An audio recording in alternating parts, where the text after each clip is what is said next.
Match week 1 in the Premier League is done and dusted. What were the 5 things we learned specifically about Liverpool in their chase for number 21? Well, I've got 5 things, but I actually have a bonus at the end. I think you're going to like it, so stick around to the end. Let's jump right in. Number 1, Hugo Ekitike is already elite. This was clear in preseason. This was clear in match week 1. The French striker tallied a goal and an assist against Bournemouth for the Reds and was the player of the match. This guy has loads and loads of talent. He's got all the right statistics. He's got all the right makeup for a talismanic number 9 in this Liverpool squad. And some people, get this, I don't know if you've heard this, some people would say Hugo Ekitike has reduced or completely eliminated the need for Alexander Isak in this side, which I think is crazy. I don't think anybody thought that was possible. I still think we should get Isak, but Hugo Ekitike has proved himself to be probably the best striker acquisition of the summer. You've got Gyökeres, you've got Sesko, you've got Mbeumo, you've got Cunha. Those guys are more like midfielders, but attacking prowess, Hugo Ekitike looks like the best or one of the best in the Premier League already, and he gets to play in this Liverpool side where I think goals and assists galore are going to be falling into his lap. So super excited to see what he can do in the coming weeks and months ahead. But Liverpool have a real one in Hugo Ekitike. All right, number 2, Liverpool need defensive help. This is clear. This was clear throughout preseason. This was clear in week number 1.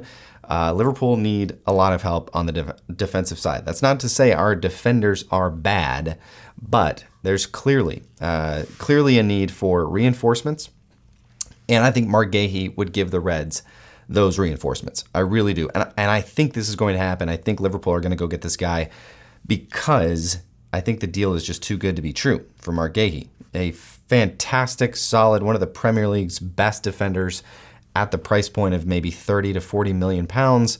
I think you have to go get that, and I think Liverpool need it. I think they need it very badly because you've got a Konate or Virgil that goes down even for a week or two, and there's big problems on that back line. There's already problems on that back line. I think Guehi would come in and help reinforce those and then help spread around some of the game time across the back line. We saw Joe Gomez come in at right back.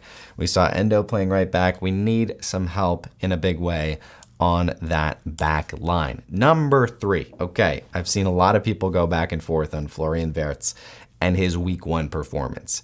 I think I'm taking the position that Wirtz's brilliance is there.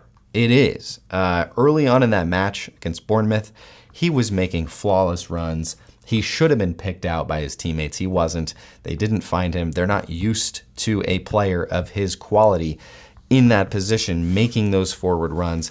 His positioning is just immense.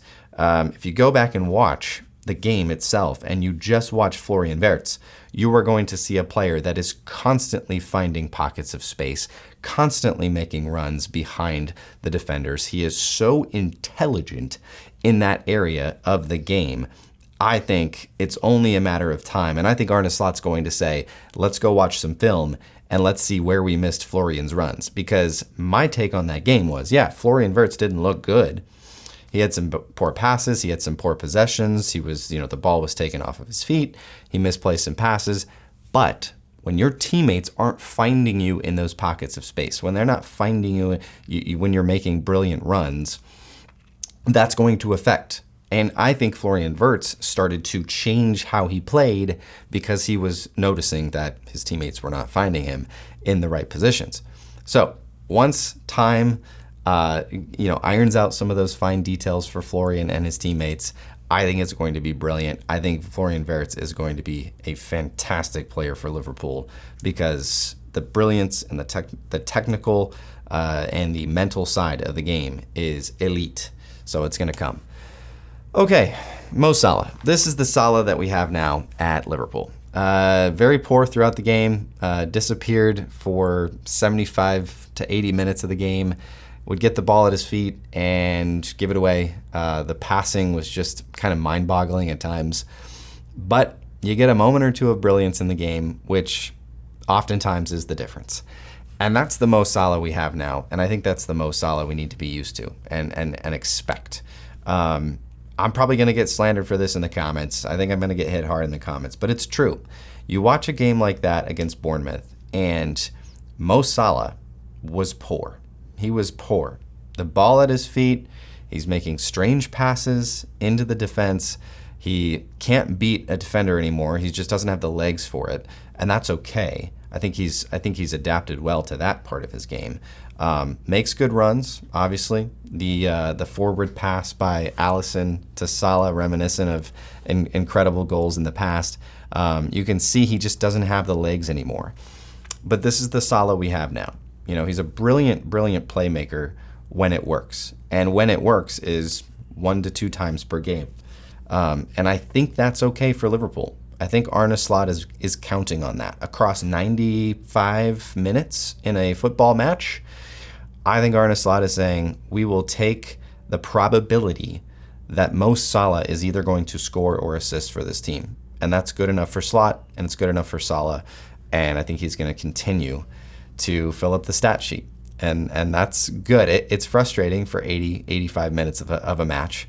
But that's what we have now in Mo Salah. Okay, the LFC rival. The LFC rival take here is our rivals have gaps as well. Apart from Man City's, thrashing of probably a relegation team in Wolves, everybody else looked pretty mid. Arsenal won against United at Old Trafford, but I mean, that's just a mess. I think Arsenal are a mess of a team right now. Their tactics are strange. It's not good looking football. Gyökeres looks mid at best. United are still having lots of issues. Chelsea still look like the Chelsea from last season.